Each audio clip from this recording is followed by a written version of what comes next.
My name is Gauri Chorgalkar. I'm a visual artist and I do predominantly painting and drawing. We're in the land of the Wallu people in Ryde. I'm of Indian origin. I moved to Australia about 10 years ago. My background is in architecture and urban design, but I have been drawing all my life. And so after I moved here, I decided that I wanted to give art a full shot. And since then, I haven't looked back. My work looks at expressing Australian landscape, but through an Indian lens. So it is about reimagining Australian landscape as if it were work that's making a sari out of it or making fabrics out of it. That sort of fabrics and saris are my eternal inspiration for everything. So Diwali is originally a Hindu festival, but it is a very inclusive festival. Diwali traditionally is about light, is about brightness and joy. It is about food. It's about making delicacies. It's about color.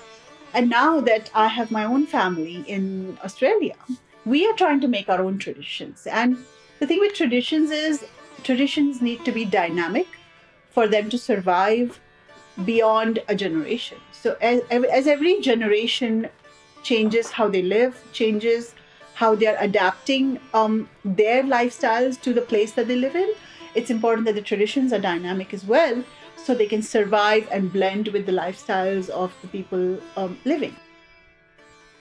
So Rangoli means rose of color. So the idea was to use powdered sand, these powders with colors in it, and then that would be drawn, different designs would be made in front of houses. On the occasion of Diwali, what we have this time is Cumberland Council is providing these kits to everyone. So this is a Rangoli color kit, and it includes a big packet of white Rangoli and then 4 other colors. So we thought this would be a good way for people to be able to celebrate Rangoli in their homes. So when you get this kit, there is an option to also pick up a template like this. So these are templates. This is a smaller template and this is a bigger template. So if you didn't want to draw Rangoli, you could use a template to make Rangoli.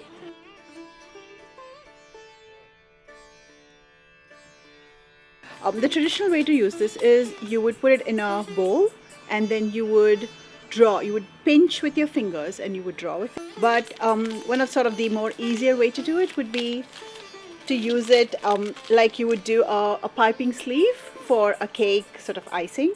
So you would use these corners and then cut a small hole at the top. So you want to sort of, and then you can draw with this if you wanted to. The idea is about working with kids and doing something fun and a craft activity that is associated to what we did as kids in India, but it is its own thing. And so I'm happy for Jay to make Rangoli with chalk, with leaves, with seeds, whatever it is that's exciting to him. So for him, then Rangoli becomes having fun with color with mom,